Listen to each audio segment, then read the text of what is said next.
Hello everyone. So thank you so much to SBID for this great honour and privilege. I have no conflicts to disclose, and I'll use the next few minutes to talk about various childhood TB projects that I've been involved with over the years, thinking about the spectrum of paediatric TB from exposure and infection at one end through to classic pulmonary disease, and then more severe manifestations such as TB meningitis, which obviously carries a risk of a higher risk of morbidity and mortality. And so starting at the exposure and infection end, pretty much the first research study I was ever involved with was a PTBNet study, at that point led by Beate Kampmann, this was looking at 1,128 asymptomatic children who were being tested for latent TB infection with a tuberculin skin test and an interferon gamma release assay. And we carried out a multivariate analysis looking at age, vaccination, and gender as predictive variables of results. And the most notable finding was that BCG vaccination was significantly associated with a negative interferon gamma release assay result.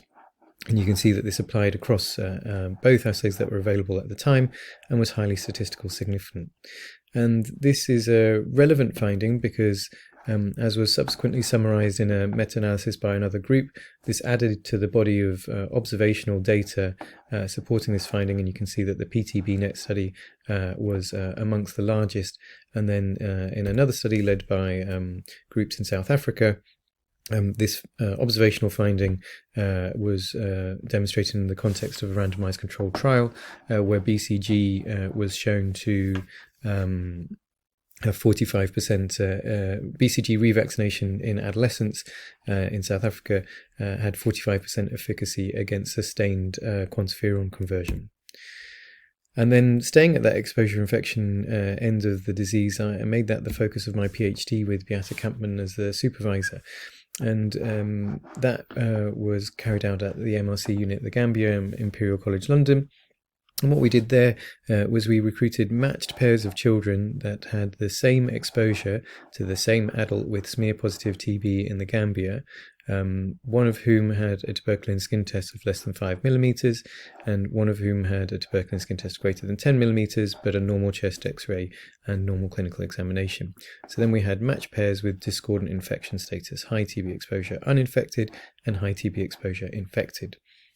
We applied a novel autoluminescent BCG whole blood growth assay, and one of the hypotheses was that these children that had been exposed but uninfected might have superior control of mycobacterial growth in that assay at early time points. And actually that hypothesis was not proved correct, and there was no difference at the early time points. And when we carried out mixed effects modeling, accounting for the longitudinal nature of the data, we showed that in fact at 96 hours the children that had latent TB infection had superior control of mycobacterial growth, and that you would expect because their T-cell mediated responses would be kicking in. And on that note, we measured cytokines in the supernatants from this whole blood BCG assay, and you can see that interferon gamma levels here on this top row were higher at 24 hours and 96 hours in the children that had latent infection, but that TNF alpha, hypothesized cytokine mediator of importance, showed no difference. We also carried out icosanoid mass spectrometry, and we found that both at baseline and in response to BCG at 24 hours, the children that were exposed but uninfected had a higher levels of a particular prostacyclin metabolite. And in vitro, in collaboration with Babak Javid's group, they infected M. abscessus in vitro in THP1 cells, and the presence of a prostacyclin agonist significantly enhanced killing of M. abscessus and also of M. tuberculosis, but in a much less dramatic way. And then more recently, my research interests have moved towards the TB meningitis end of the scale, and this is another PTBNet study published earlier this year, and what you can see in the first figure is that we're looking at scores of the consensus TBM research case definition, and what you can see here is that indefinite TB meningitis. So that's with microbiological confirmation.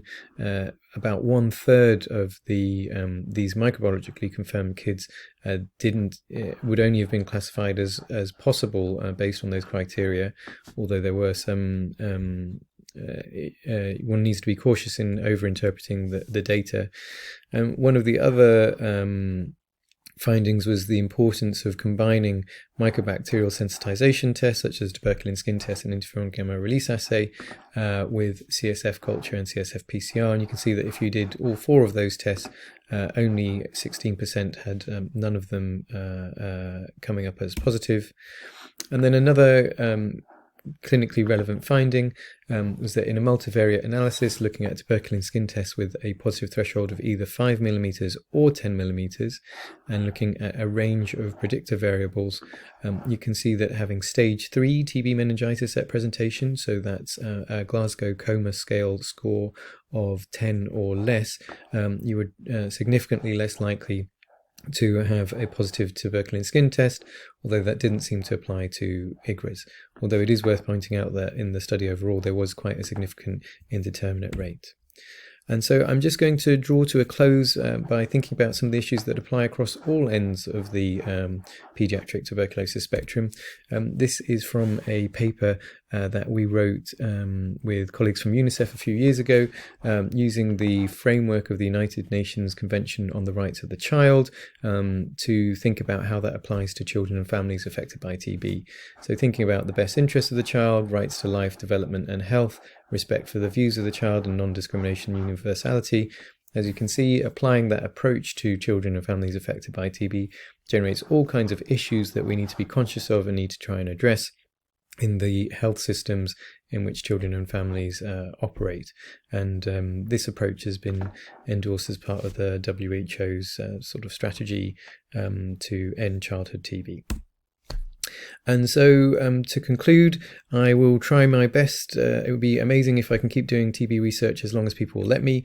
I'm collaborating with some zebrafish biologists, following up with some of the findings on my PhD at the London School of Hygiene and Tropical Medicine, Professor Mostowi, and together with Di Gibb and the Shaw TB meningitis trial led by UCL. I'm very involved in that and also hope to get some studies going. So just to conclude, thank you so much to loads and loads of people, particularly highlighting Beata, team at MRC Unit the Gambia, PTBnet, big shout out to everyone there. I know there's lots of people in SBID who are very active, and also Oxford, the London School of Hygiene and Tropical Medicine, MRC Clinical Trials Unit, UCL, and the funders for all of this. Thank you so much.